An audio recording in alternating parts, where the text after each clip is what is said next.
Good evening, everyone. Good evening. Welcome to the session. So, continuing our discussion from where we left in the last class. So, if you remember, in the last class, we were talking about the concept of volume. Okay. So, volume में मैंने आपको कुछ interesting aspect बताए थे कि frustum of a कोन का volume कैसे निकालेंगे, इसके ऊपर हमारी बात चल रही थी. फ्रस्टम ऑफ कोन का वॉल्यूम, राइट. वैसे फ्रस्टम ऑफ कोन का यूज फिजिक्स में कुछ कुछ जगहों पे होती है. ठीक है. तो तरीका जो हमने सीखा था फ्रस्टम ऑफ कोन का वॉल्यूम निकालने का, वो तरीका था by using the concept of similarity of triangle, right.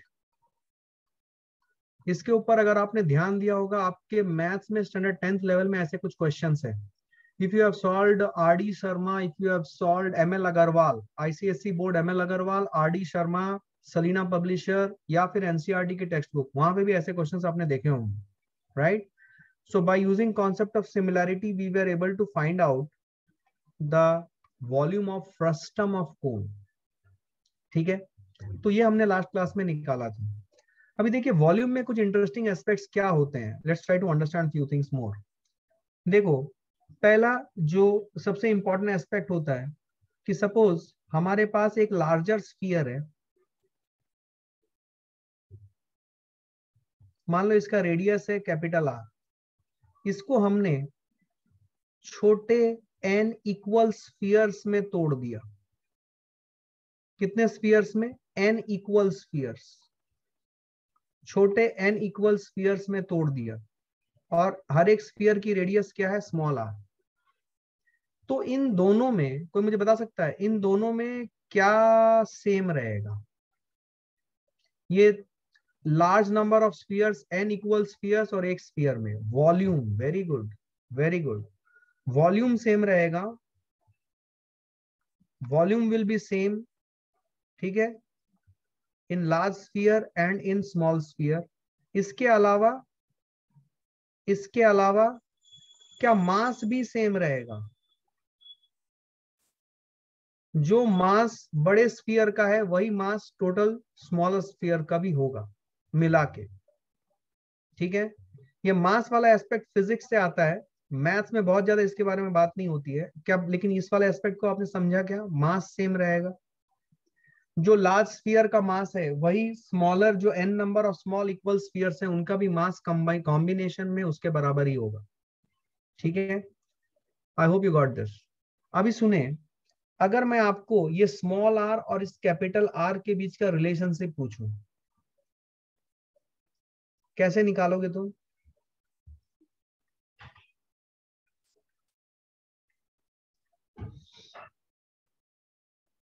जो तुमने बोला volume of the large sphere is equal to volume of n number of small spheres. तो volume of the large sphere is given by, इसको mathematically लिखो, 4/3 pi r cube. ये mathematical formula है volume of the sphere का.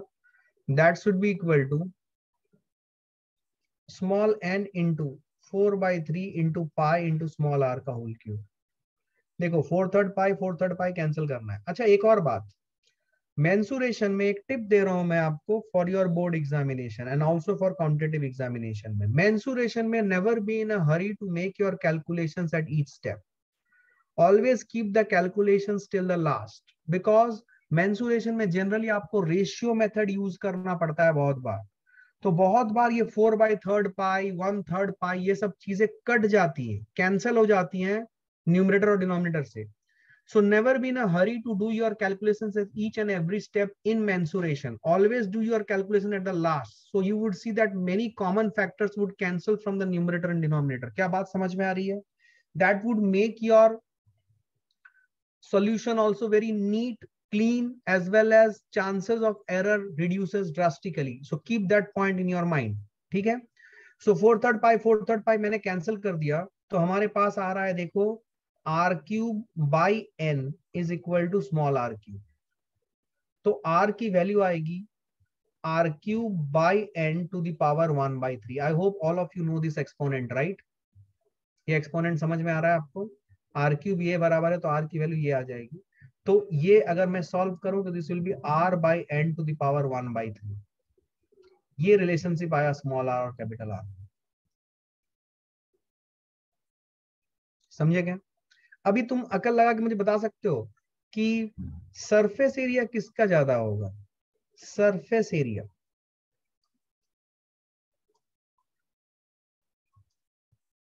किसका ज्यादा होगा, big sphere का या n स्मॉल स्फीयर के कॉम्बिनेशन, या दोनों बराबर होंगे surface area?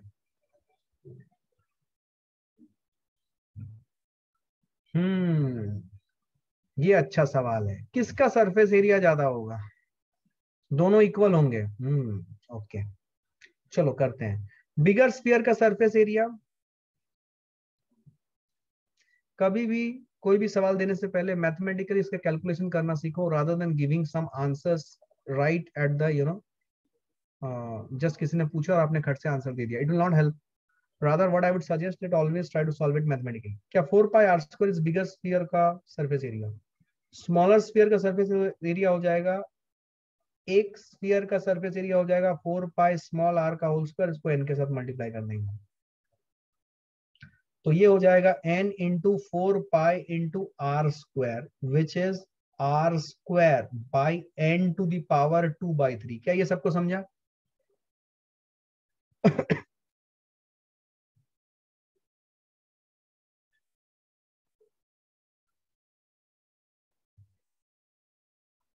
Did you understand this?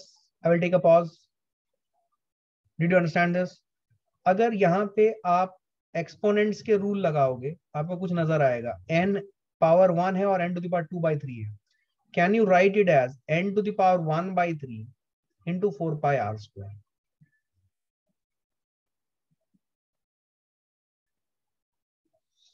So look at this. So look at this. This is 4 pi capital R square. This is n to the power 1/3 4 pi capital R square. Bigger sphere का surface area क्या हो जाएगा, 4 pi into capital R का whole square.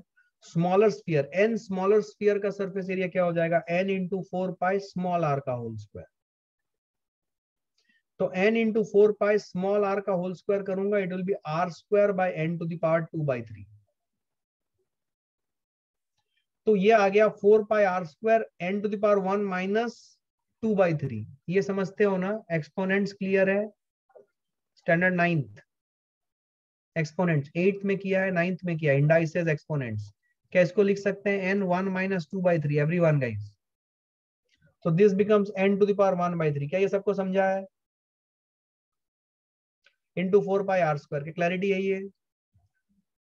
Good, तो ये आ गया आपका n to the power 1/3 4 pi are square. This is the surface area of n smaller spheres. Now इन दोनों में बड़ा कौन है, n to the power 1/3 4 pi are square बड़ा है या 1 into 4 पाई आर स्क्वायर बड़ा है?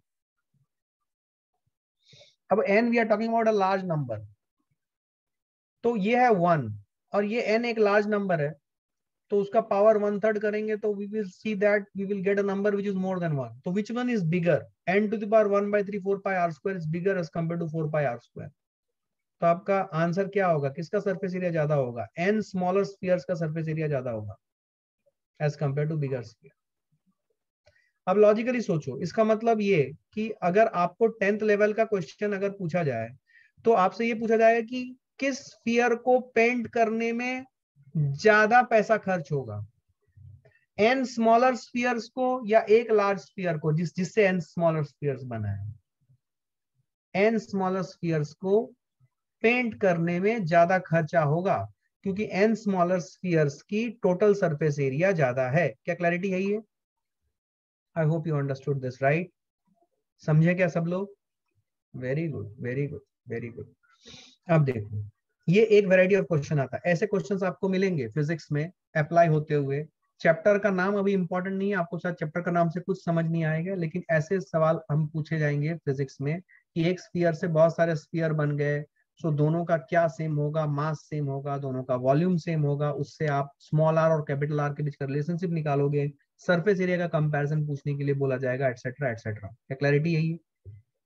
ओके, अब मेरी बात सुनो ध्यान से।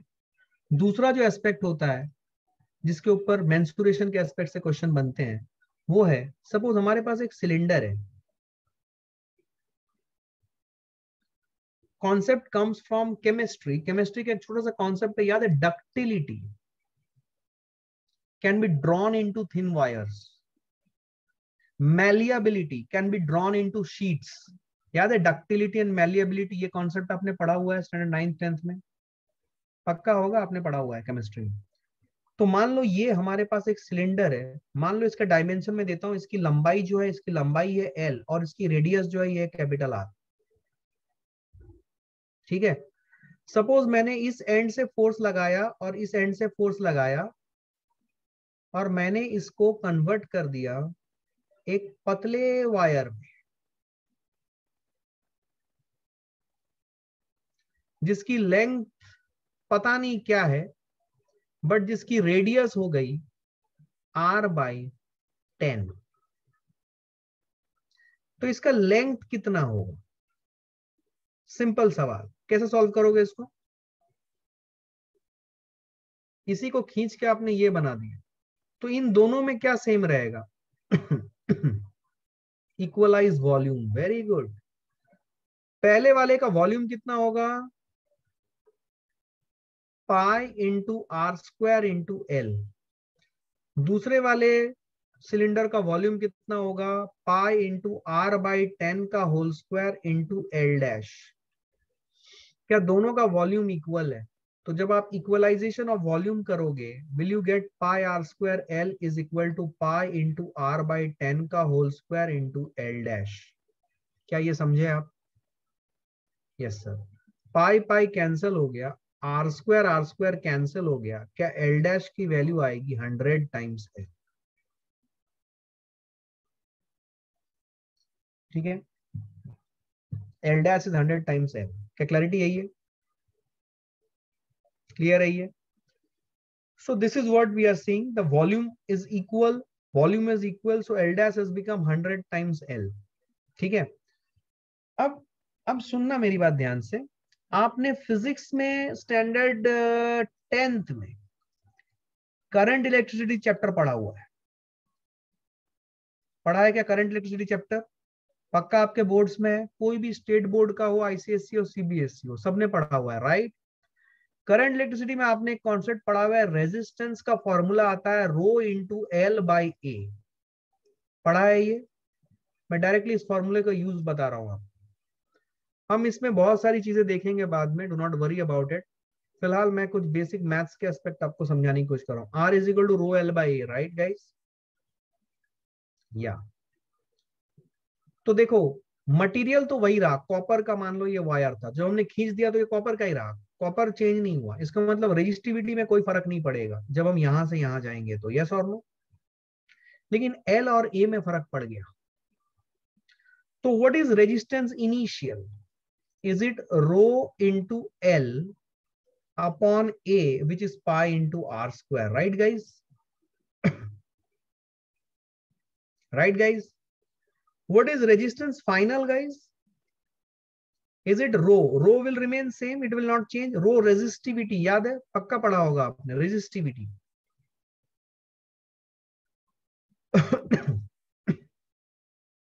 Am I making sense? ये पढ़ा है ना? L, L क्या होगा बोलो तो? L है 100 टाइम्स L। और A क्या होगा बोलो तो?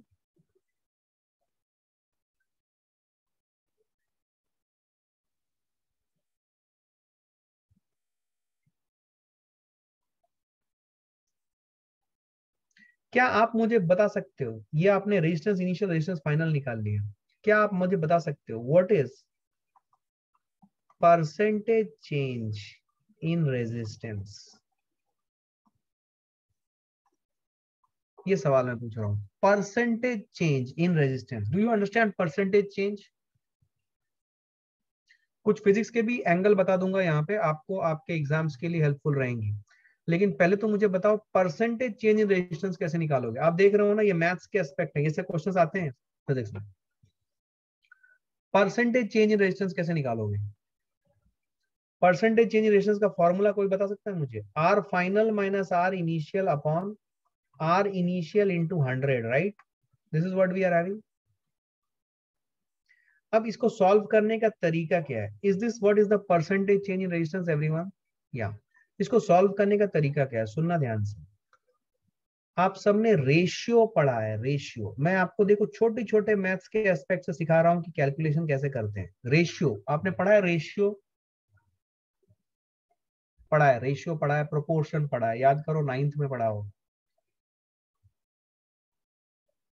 पढ़ा है। अब सुनो, मैं क्या कर रहा हूं, सुनना ध्यान से, मैं क्या कर रहा हूं, मैं ना ये सेकंड नंबर इक्वेशन को डिवाइड कर रहा हूं फर्स्ट नंबर ऑफ इक्वेशन से, साइड बाय साइड। ये समझते हैं what is the meaning of this? Left hand side को लेफ्ट हैंड साइड से डिवाइड करूंगा, राइट हैंड साइड को राइट हैंड साइड से डिवाइड। जब मैं ये करूंगा तो क्या आएगा? मैं दूसरे पेज में जा रहा हूं। Shall I move to the next page? I hope all of you are clear with this guys. Can you please bother to respond? I hope I am making sense and all of you are understanding what I'm trying to say, right? Okay. सुनना ध्यान से, ध्यान से सुनना। अगर मैं divide करूं equation 2 को इक्वेशन 1 से side by side, it will become R final upon are initial on the left hand side, और राइट हैंड साइड में आ जाएगा, देखो मैं तुम्हारे लिए कर रहा हूं, rho into 100L into pi into are square, और ऊपर 100 आ जाएगा, r बाई 10 था, 100 आ गया, divided by rho into L by pi are square.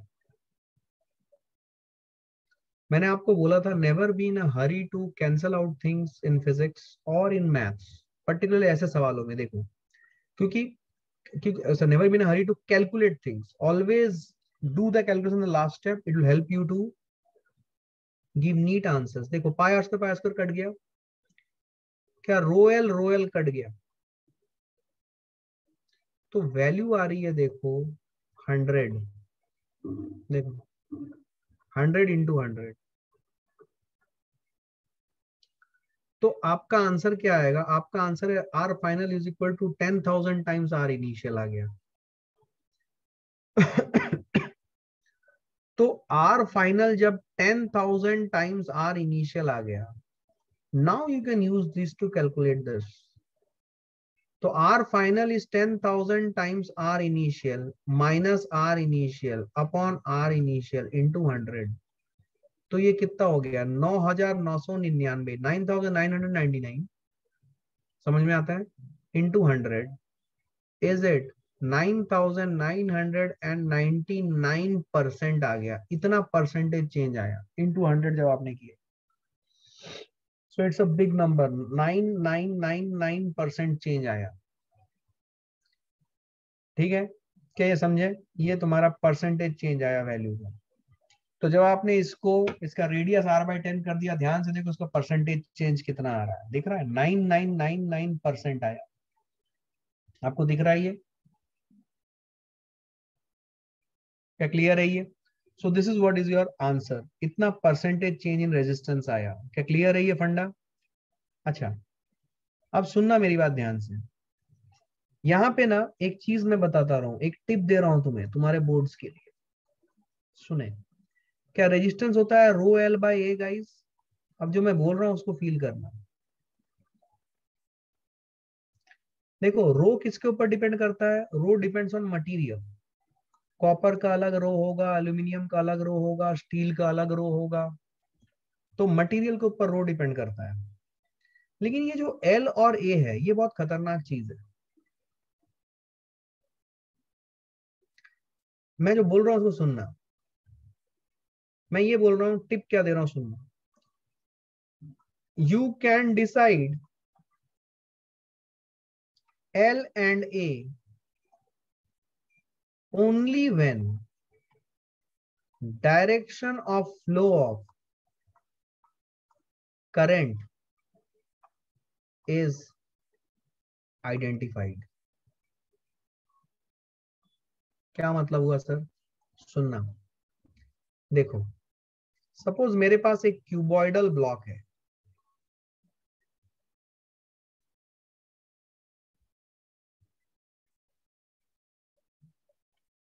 अच्छी चीज बता रहा हूं, ये A है, ये B है, ये C है। सपोज मैंने करंट फ्लो कराया ऐसे,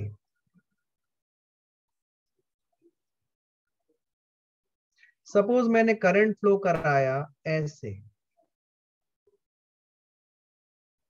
सपोज मैं करंट फ्लो कराया ऐसे, are you seeing there are three different direction in which current is flowing, are you able to feel it? ये वन डायरेक्शन है करंट का, ये सेकंड डायरेक्शन है करंट का, ये थर्ड डायरेक्शन है करंट का। मैं ये बोलना चाहता हूं इसी सेम ब्लॉक का रेजिस्टेंस अलग अलग है depending upon direction of flow of current. बहुत गहरी बात बता रहा हूं, सेम ब्लॉक है देखो, बट इसकी रेजिस्टेंस अलग अलग होगी डिपेंडिंग अपॉन की डायरेक्ट करंट की डायरेक्शन कौन सी है। अगर हम करंट की डायरेक्शन 1 ले रहे हैं तो resistance as per direction of current 1 is rho into L. One direction के लिए एल क्या होगा, क्या एल होगा बी? एल वो डायमेंशन है जो करंट के डायरेक्शन के अलोंग हम मेजर करते हैं। तो करंट के डायरेक्शन के अलोंग में कौन सा डायमेंशन मेजर कर रहे हैं, इज इट बी? ध्यान से देखो इस डायग्राम को, तो ये आ जाएगा एल की जगह पे आ जाएगा बी। और एरिया क्या होगा, area, area is the area of cross section which is perpendicular to the flow of current. क्या perpendicular to the flow of current is this area that we are talking about, and is that C, sorry A C, A into C दिख रहा है, ये सी है और ये ए है। क्या ए इंटू सी ये वाला एरिया देगा? क्या आपको समझ में आ रहा है? तो अगर मैं वन जो करंट की डायरेक्शन दिखा रहा हूं, अगर करंट की डायरेक्शन एज पर 1 है तो क्या रेजिस्टेंस ये है। अब सोचो मैं जो बात बोल रहा हूं, अगर मैं रेजिस्टेंस निकालूं as per flow of current 2, जो डायरेक्शन ऑफ करंट है 2 से जो रिप्रेजेंट किया है उसके हिसाब से रेजिस्टेंस क्या आ जाएगा, रो तो वही रहेगा, मटेरियल में कोई चेंज नहीं है। एल क्या होगा बोलो, जो सेकंड जो एरो दिखा रहा है सेकंड डायरेक्शन ऑफ 2 जो लिखा हुआ डायरेक्शन ऑफ करंट, उसके हिसाब से एल क्या है, कोई बताए मुझे? डायरेक्शन ऑफ करंट के अलोंग में जो डायमेंशन, क्या वो ए है? Very good, very good, very good. Upon, upon क्या मुझे ये वाला एरिया लेना चाहिए गाइस? क्या perpendicular to the flow of current ये वाला एरिया है? आपको विजुलाइज करना पड़ेगा, जहां पे करंट जा रहा है 2 देखो एंटर कर रहा है, क्या यही वाला एरिया मिलेगा? और क्या वो एरिया है B into C? Very good. क्या अकॉर्डिंगली तुम current, current as per current flow की डायरेक्शन अगर 3 हो तो क्या तुम रेजिस्टेंस निकाल सकते हो? तो एक बहुत अच्छा कॉन्सेप्ट है, ठीक है, ये आपको ध्यान में रखना है, ठीक है। तो सेम मटेरियल की रेजिस्टेंस अलग अलग हो सकती है डिपेंडिंग अपन की करंट की डायरेक्शन क्या फुल क्या क्या है, right?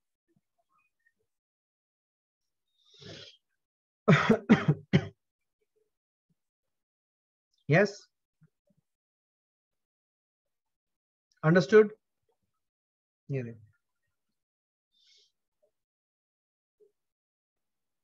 will you tell of R3? Yeah, why not? I thought that you will be able to do it. Just check whether this answer is matching with that of yours or not. For R3 क्या होगा देखो, L क्या होगा R3 के लिए, रो तो वही रहेगा। L क्या होगा R3 के लिए, क्या L हो जाएगा C, और क्या एरिया हो जाएगा A इंटू बी। क्या ये सबको समझ में आया? चेक कर लो अपना आंसर।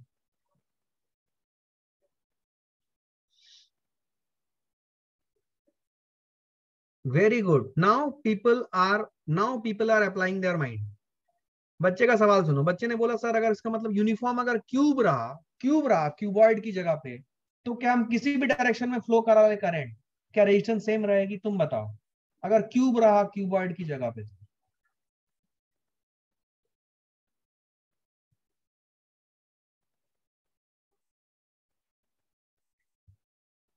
बोलो यस, होगा क्या? बिल्कुल सही, yes it will be same. Very good. क्या क्लियर है ये फंडा? Very good. So this is something interesting which you learn, right? Percentage change कैसा होगा, क्या होगा, ये भी आप लोगों ने सीखा, ठीक है ना? अच्छा, अब देखो नेक्स्ट और कैसे वॉल्यूम के एप्लीकेशंस आते हैं, ठीक है ना? देखो ऐसा सवाल आपके ऑलरेडी आपके बोर्ड्स में भी होंगे। सपोज आपने एक वायर लिया,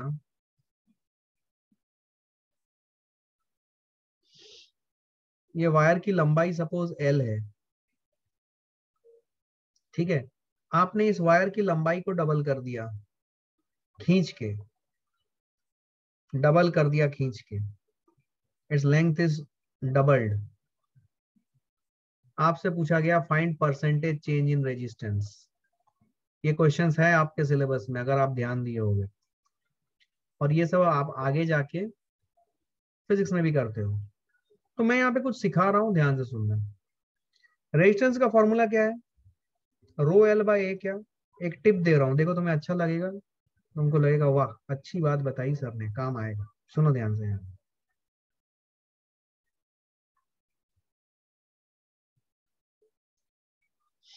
रो एल बाई ए है रेजिस्टेंस। मैं क्या कर रहा हूं यहाँ पे, मैं इसको ऊपर नीचे न्यूमरेटर डिनोमिनेटर दोनों को एल से मल्टीप्लाई कर दे रहा हूँ, एल से। तो जब मैं ये करूंगा, क्या मेरा रिजल्ट आ जाएगा rho L square by volume. Sir ऐसा क्यों किया आपने, कोई बताए मुझे। देखो क्या रो फिक्स्ड है? अगर मैं एक ही वायर को खींच के उसको लंबा कर दे रहा हूँ, डबल कर दे रहा हूँ उसका लेंथ, मतलब रो तो फिक्स्ड है बिकॉज मटेरियल चेंज नहीं किया हमने। Yes logic.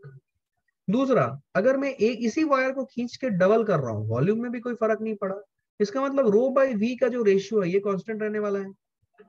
इसका मतलब क्या, resistance is directly proportional to L square.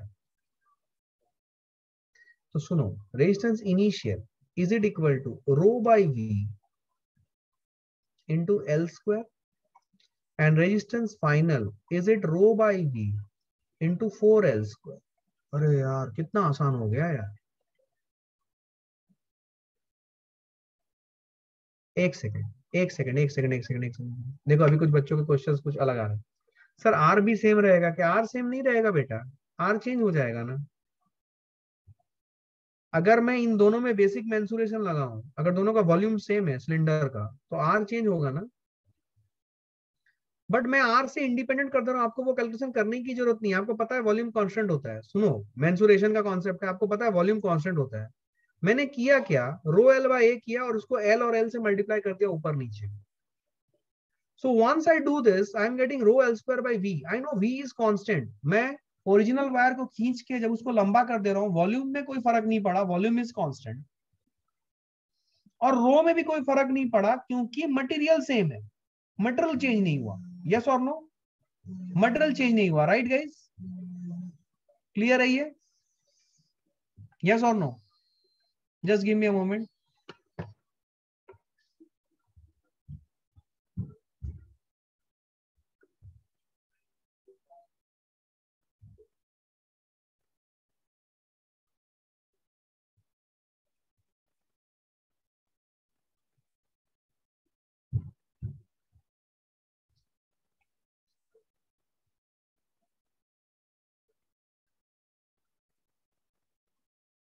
Okay, what I want to say is that इससे फायदा ये हुआ कि आपको मेंसुरेशन में घुस के रेडियस कितना चेंज हुआ ये सब के बारे में आपको सोचने की जरूरत ही नहीं पड़ी।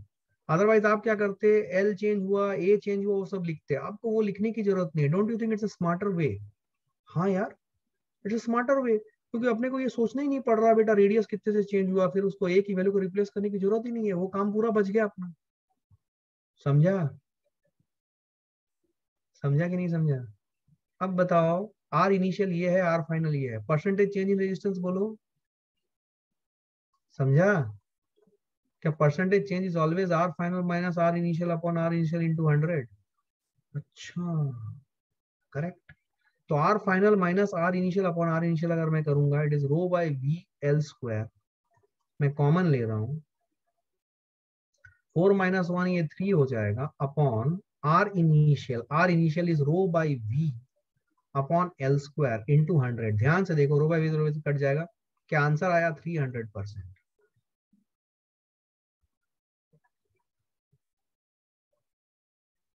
Correct, 300% is my answer. क्या क्लैरिटी है सबको? Are you able to understand this? So 300% is my answer. अच्छा, एक छोटा सा क्वेश्चन पूछ रहा हूं, again a tip. If I double a number, what is percentage increase?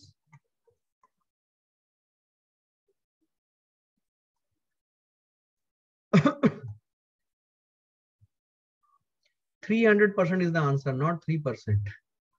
300%. Percentage change is after multiplication with 100. Yes? Okay.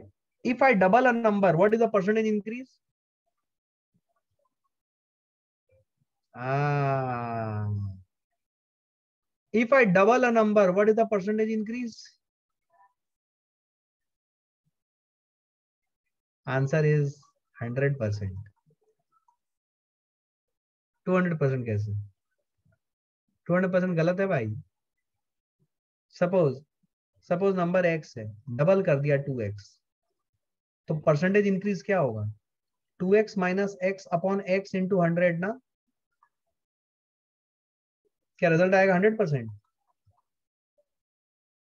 So if I double a number, percentage increase is 100%, not 200%. If I triple a number, percentage increase is 200%. If I made a number 4 times, percentage increase is 300%. तो हमें ये दोनों चीजें करनी आनी चाहिए. देखो 2 times हो गया तो परसेंटेज इंक्रीज होता है 2 माइनस 1 इंटू 100%. 3 गुना हो गया तो परसेंटेज इंक्रीज हो जाएगा 3 माइनस 1 इंटू 100%. 4 गुना होगा तो परसेंटेज इंक्रीज होगा 4 माइनस 1 इंटू 100%. ये रिलेशनशिप याद होना चाहिए और रिवर्स भी याद होना चाहिए. ट्वाइस करेंगे तो 100%, थ्राइस करेंगे तो 200%, 4 टाइम्स करेंगे तो 300%. इसका मतलब जो 300% इंक्रीज हुआ मतलब रेजिस्टेंस 4 गुना हो गया, जो कि आपको यहां से भी समझ में आ रहा है. देखो R initial is rho by V into L square and R final is rho by V into 4l square. तो ये 4 एक्स्ट्रा हो गया. देखो 4 गुना हो गया क्या आर फाइनल. ये आप बेसिक रेशियो से भी करके बता सकते थे किसी भी बच्चे को. क्या ये सवाल समझा? आपके बोर्ड्स का काम आसान कर दिया मैंने. ऐसे सवाल आते हैं. क्या आपको ये समझा, इसका यूटिलिटी समझा इस मेथड का? हाँ यार, इस मेथड का यूटिलिटी तो है, शानदार यूटिलिटी है. यस और नो? अब देखो, सोचना मैं जो बोल रहा हूं. क्या मैं जाऊं नेक्स्ट पेज में? Shall I move to the next page? Okay, now listen to me what I am saying. सुनना. क्या रेजिस्टेंस होता है रो एल बाय ए? हाँ सर होता है. अब मेरी बात सुनना. इससे पहले मैंने किससे मल्टीप्लाई किया था? एल से मल्टीप्लाई किया था सर आपने. पर अब मैं मल्टीप्लाई कर रहा हूं ए से. ओ, ए से. तो ये आ जाएगा रो V by A square.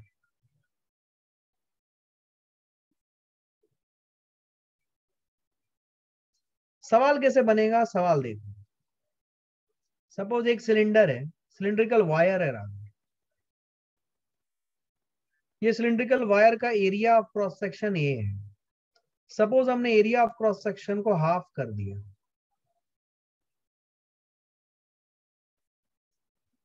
What is percentage change in resistance?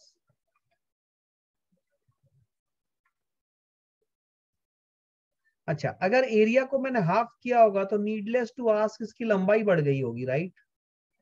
But अगर तुम अकल लगाओगे, तुमको इस लंबाई को कैलकुलेट करने की जरूरत नहीं है. अगर तुम इस तरीके से सोचते हो तो कुछ करने की जरूरत नहीं है, क्योंकि वॉल्यूम सेम रहेगा. यस और no? What is resistance initial guys? Rho V by A square. What is resistance final guys? Is it rho V by A square into 4. क्या रेजिस्टेंस फिर से 4 गुना हो गया? रेजिस्टेंस 4 गुना मतलब परसेंटेज इंक्रीज कितना? 300%. ओरली आपको पता है, बिकॉज आपको ये चीज पता है. ये बहुत इंपॉर्टेंट टिप्स है, क्योंकि इन्हीं को यूज करोगे तो कैलकुलेशन विद इन 1 मिनट होता है. और फिजिक्स में कैलकुलेशन विद इन 1 मिनट होना चाहिए, तभी आप सॉल्व कर पाओगे स्टिपुलेटेड अमाउंट ऑफ टाइम में क्वेश्चंस. क्या मेरी बात समझ में आ रही है? Are you able to understand this? एक में देखो मैंने लेंथ को चेंज किया, दूसरे में मैंने एरिया को चेंज किया, अकॉर्डिंगली आपको दिख रहा है मैंने कैसे रेजिस्टेंस के फॉर्मूला को बदलाव लाया। I hope you are understanding this. कल ही हमने सीखा था, याद करो, अगर टॉप एरिया और बॉटम एरिया सेम हो तो area into length gives us volume. अच्छा, what is the percentage change in resistance then?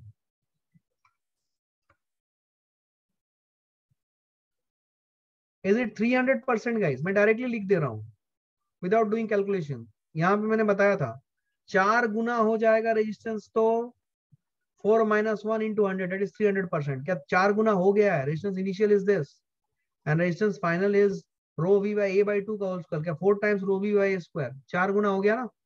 तो 4 गुना अगर रेजिस्टेंस हो गया तो 4 गुना मतलब कितना परसेंटेज इंक्रीज? 300% इंक्रीज।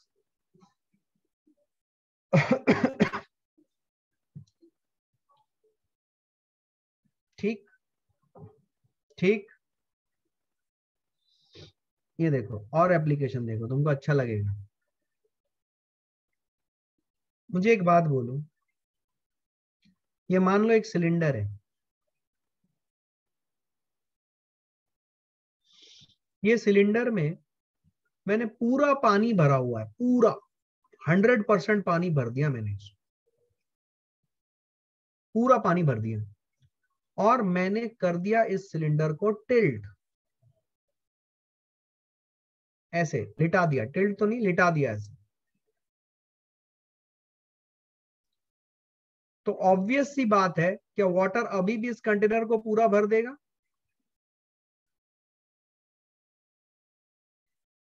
यस और नो? समझा क्या ये? क्या ऐसे भरेगा? Yes yes. क्लियर है ये? अब सुनो, सपोज मैं बोलूं कि ये आपकी सिलेंडर है,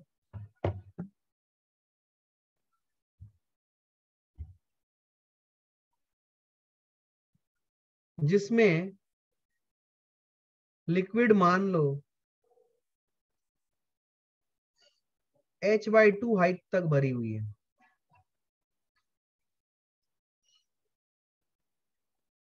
h/2 हाइट तक लिक्विड भरी हुई है, इसका एरिया ऑफ क्रॉस सेक्शन जो है वो a है, या रेडियस इसकी r है, और इसकी टोटल हाइट कितनी है? टोटल हाइट इसकी है h।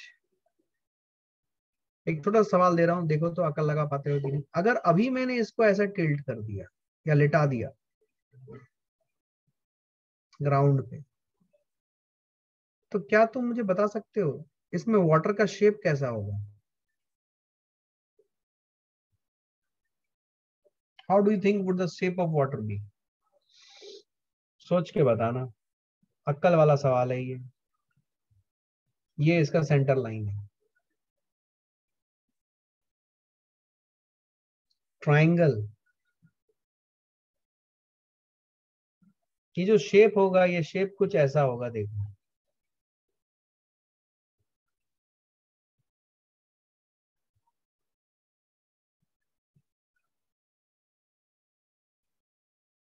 ऐसा शेप में आएगा ये, इसमें पूरा लिक्विड भरा रहेगा। बेसिकली जो free surface of the liquid रहेगा, free surface of the liquid will always be in this case, आप आगे जाके और सीखोगे इसके बारे में।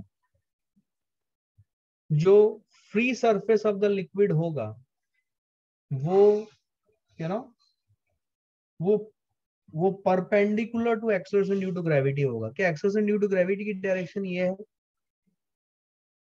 तो जो फ्री सरफेस होगा वो perpendicular to acceleration due to gravity होगा। मतलब इसको मैं अगर और अच्छे से आपको दिखाऊं, मैं थोड़ा अच्छे से डायग्राम बना रहा हूं। ये मान लो आपका, जब आपने इसे लिटा दिया तो ये सरफेस आपको दिख रहा है, मान लो ये इसका जो सर्कुलर शेप है सिलेंडर का वो है। तो इस पे फील करना,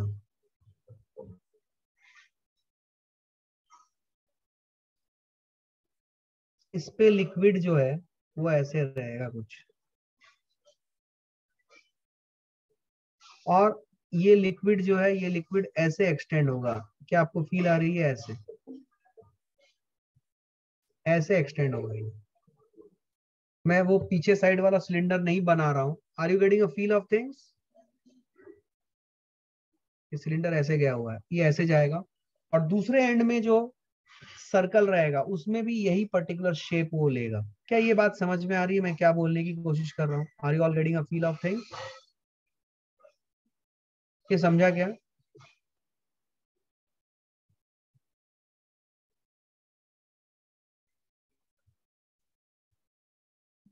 ठीक है, ऐसा जाएगा ये, और इस तरीके से ऐसा फ्लैट हो जाएगा।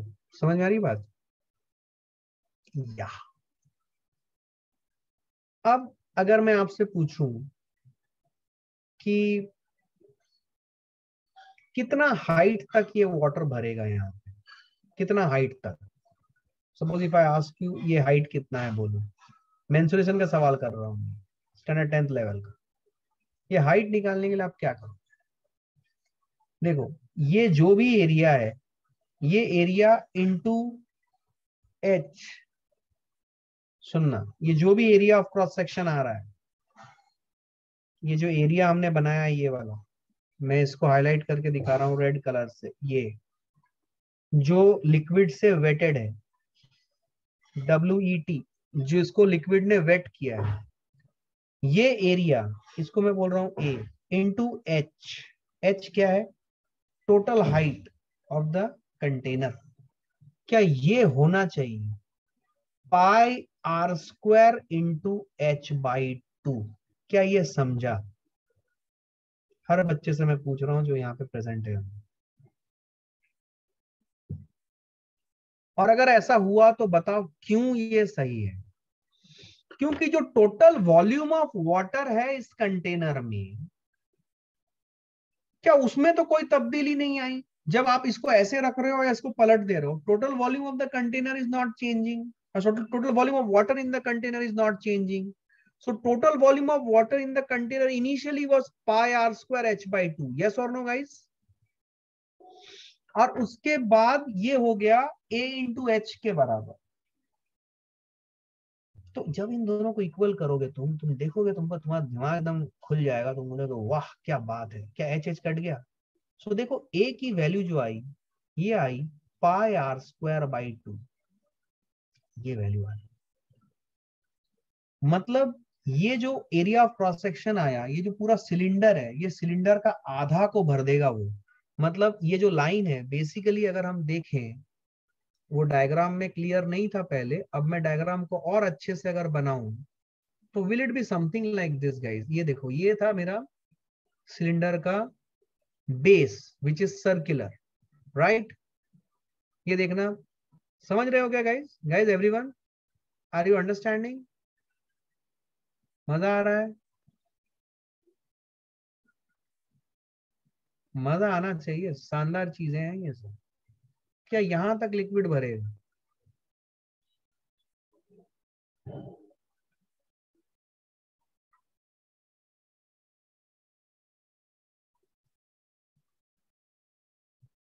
क्योंकि देखो हमारा ए का वैल्यू आया पाई आर स्क्वायर बाई 2। क्या ये total area of cross section is pi are square by 2 आधा। समझे क्या? समझे? समझे कि नहीं समझे? I hope you understood this point. तो this is a wonderful question जिसके ऊपर सवाल पूछा जा सकता है। ठीक है, तो ये एक अच्छा सवाल है। ये एस्पेक्ट भी देखो मेंसुरेशन से आती है। जिस बच्चे का मेंसुरेशन स्ट्रांग होगा वही कर पाएगा, अदरवाइज बाकी लोग नहीं कर पाएंगे। इसको क्लैरिटी है ये? ये समझना है आपको। ठीक है, ओके। तो ये कुछ एस्पेक्ट है। और कैसे क्वेश्चंस आ सकते हैं इसमें, देखो तो मैं बता रहा हूं। आप लोगों ने थोड़ा बहुत फिजिक्स में, बिकॉज आप फिजिक्स में ज्यादा डेप्थ तक पढ़ते नहीं हो, तो मैं बताता हूँ। देखो, मान लो ये एक प्लेट है और ये एक दूसरा प्लेट है जो प्रिटी क्लोज है, और ये प्लेट है मतलब ये अंदर तक गई हुई है, ऐसे कुछ कुछ इसके डायमेंशंस हैं। अगर ये प्रिटी क्लोज है और अगर आपने इसको वाटर के अंदर इमर्स कर दिया, तो क्या आप जानते हो कि इसमें वाटर राइज करता है, that is called the capillary action. और ये आपने बायोलॉजी में शायद पढ़ा हुआ है। Because of this reason only जो वाटर होती है वो अंडरग्राउंड लेवल से ट्री के टॉप तक जो लीव्स है उन तक पहुंचती है। कैपिलरी एक्शन बोलते हैं इसे। याद है, कहीं पढ़ा है बायोलॉजी में कैपिलरी एक्शन? ये वर्ड याद आ रहा है आपको?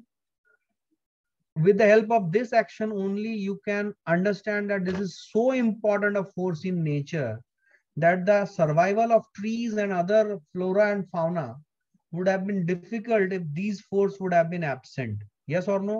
Because that this force ensures that water is reaching to the top nook and corner of the leaves from the underground level, right? तो ये ऐसे ऊपर उठता है। तो क्या आप ये समझ पा रहे हो कि यहाँ पे एक्चुअली अगर आप देखोगे तो वाटर पूरे इस ट्यूब को ऐसे वेट करेगा, राइट? ये जो प्लेट है पूरा ऐसे वेट करेगा, ऐसे। समझ में आ रहा है आपको?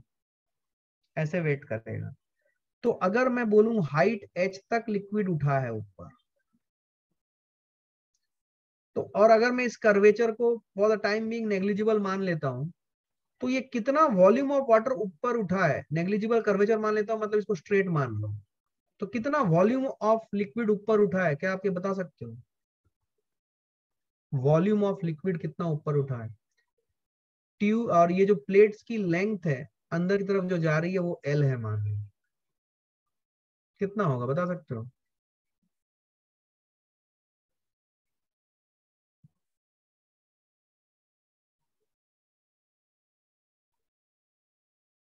और एक चीज मैं बता रहा हूँ, कुछ डेटा मिसिंग है। No no no, it will not be equal to volume of plate immersed in water. ये दो प्लेट के बीच की दूरी है d। मेंसुरेशन लगाओ।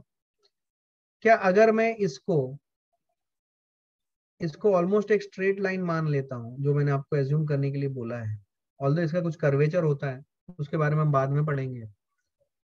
तो ये d अगर मैं इसको for the time being straight line मान लेता हूँ, क्या ये जो क्रॉस सेक्शन एरिया है ये वाला, ये दिख रहा है आपको? ये जो मैं अभी रेड कलर से मार्क करके आपको शो कर रहा हूं, इसको ध्यान से देखना।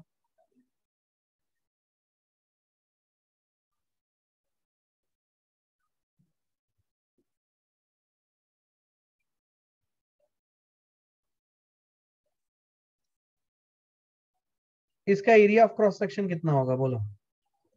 इसका एरिया हो जाएगा सर h इंटू डी। और ये h इंटू डी एरिया है। ये अभी अंदर की तरफ कितना, अंदर की तरफ सेम एरिया रिपीट हो रहा है, कितने अंदर की तरफ? क्या L रिपीट हो रहा है?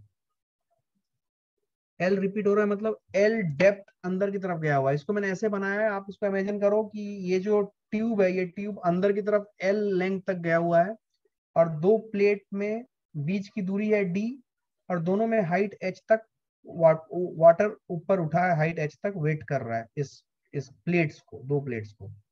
तो जो वॉल्यूम ऑफ वाटर ऊपर उठा है, क्या वो हो जाएगा h into D into L? क्या ये समझ पाए तुम? बोलो, क्या ये समझ पाए तुम?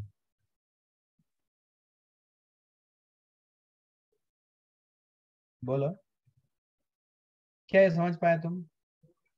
Everyone?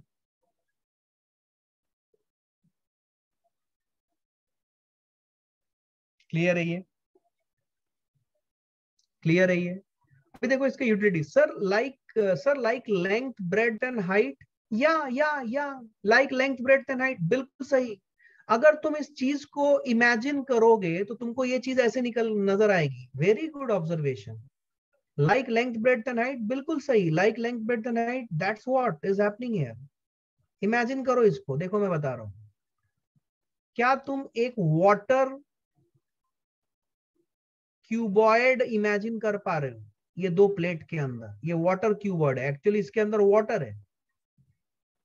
Something like this, are you able to imagine this?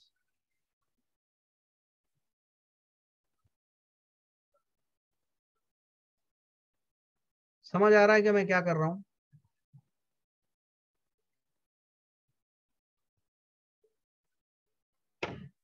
क्या एक वाटर क्यूबॉइड है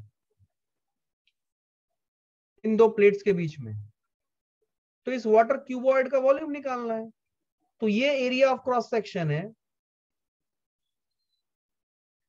और ये एरिया ऑफ क्रॉस सेक्शन और पीछे वाला area of cross section same है, top area and bottom area are same, and this is the length l that we are talking about. तो क्या area of cross section into length gives us volume, कल ही पढ़ा था। Yes no maybe, did you understand this? Clear है? Clear है? Good. तो देखो बहुत सारे एस्पेक्ट आपने मेंसुरेशन के देखे हैं अब, ठीक है, बहुत सारे एस्पेक्ट।